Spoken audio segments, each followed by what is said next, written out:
Teror Pocong Hitam Part 2. Yang belum dengar part satunya silahkan dengar dulu biar nyambung ceritanya. Atas saran beberapa warga diundanglah kiai di kampungnya untuk menyembuhkan Karyo. Belum ditumbalkan, masih bisa selamat, ucap Pak Kiai itu. Lalu bagaimana Pak caranya mengembalikan Karyo? Tanya Pak Suban. Kiai itu keluar rumah, dia menatap bulan di langit sembari memainkan tasbihnya. Rumahmu ke arah barat? Tanya Kiai itu. Betul Pak Kiai, jawab Pak Suban.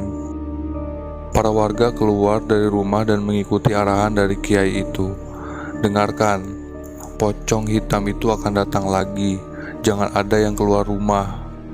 Bawa masuk seluruh barang-barang kalian yang ada di luar rumah. Sendal, pakaian, atau apapun, bawakan masuk ke dalam. Lalu pasang potongan bambu kuning di depan rumah jika rumah menghadap ke arah barat. Jelas Pak Kiai itu. Para warga mengiyakan. Belum sampai di situ, Kiai itu mengisyaratkan untuk seluruh keluarga Pak Suban agar mendatangi rumahnya selama 7 hari. Lalu membacakan Al-Quran selama 7 hari berturut-turut agar Karyo bisa kembali seperti semula. Tidak boleh terputus, pagi sampai siang, malam sampai pagi itu aturannya. Jika terputus, maka Karyo bisa saja tidak selamat. Kiai itu menilai dengan tepat tindakannya agar menjadi bahan renungan bagi tiap warga, bahwa segala sesuatu bila tidak dilakukan dengan halal, maka jatuhnya adalah kehancuran. Atas saran Kiai Desa Wangun itu, para warga yang rumahnya menghadap arah barat mulai memasang bambu kuning di rumahnya masing-masing. Untuk Karyo sendiri, dia tidak dalam keadaan meninggal juga, tidak dalam keadaan hidup. Katanya, masih di awang-awang.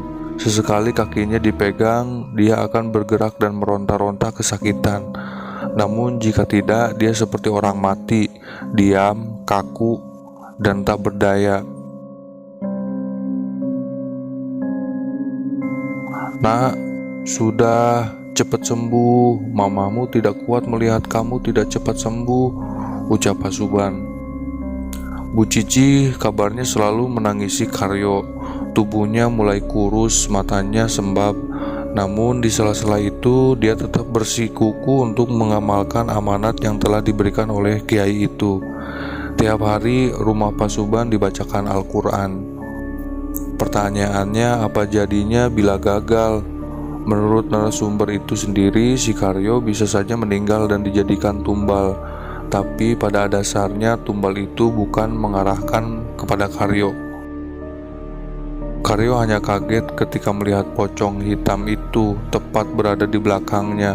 Seharusnya dia berlari mengikuti Rusman, namun dia hanya berduduk diam dengan terus menatap wajahnya. Alhasil Karyo terkena sawan dengan badan yang membiru bengkak.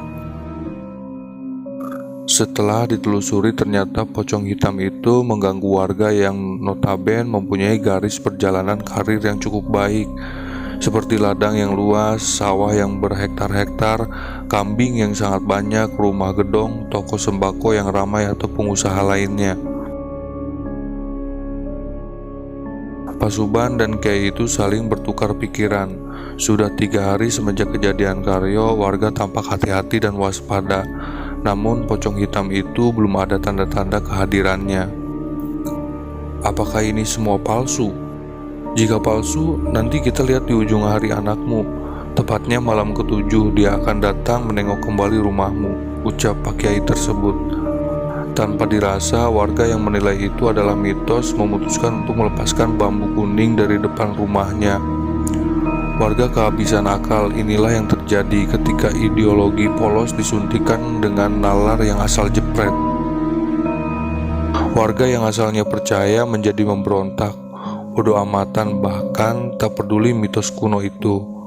Pikirannya, mana ada pocong membunuh manusia. Tepat di malam ke-7, suara lantunan ayat suci Al-Quran masih menggema di rumah Pak Suban.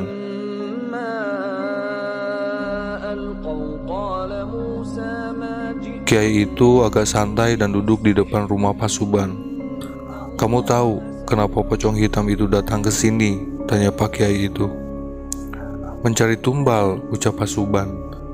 Bisa jadi, tapi bukan itu tujuannya, jelas Pak Kiai. Lalu apa tujuannya? Menghancurkan, ucap Pak Kiai itu.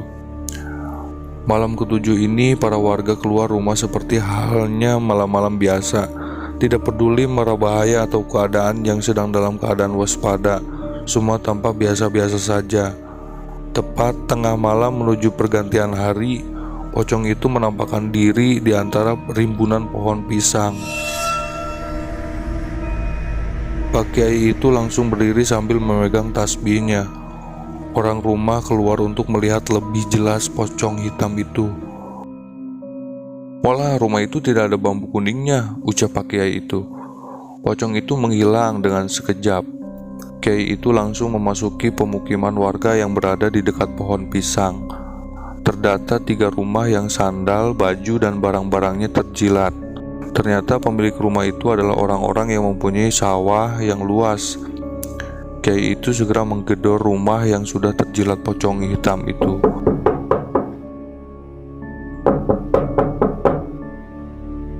Beliau juga menyembunyikan barang-barang yang sudah terjilat. "Oh Pak Kiai, lo sendalku di mana?" tanya Pak Suri, orang kaya di desa Wangun.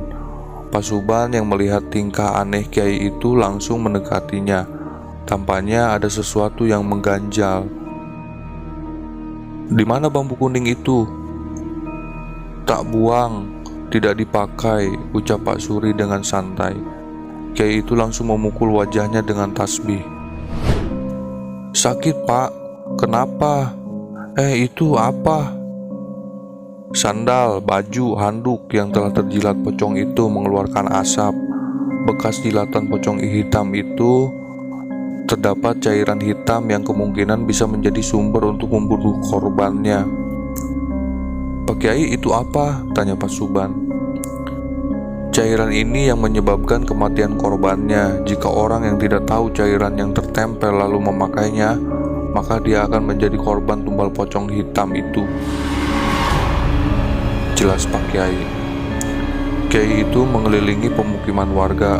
Lebih tepatnya, dia akan cek seluruh rumah warga yang tidak terpasang bambu kuning, yang fungsinya untuk menangkal dan mencegah pocong hitam itu menjilat barang-barang yang berada di luar rumah.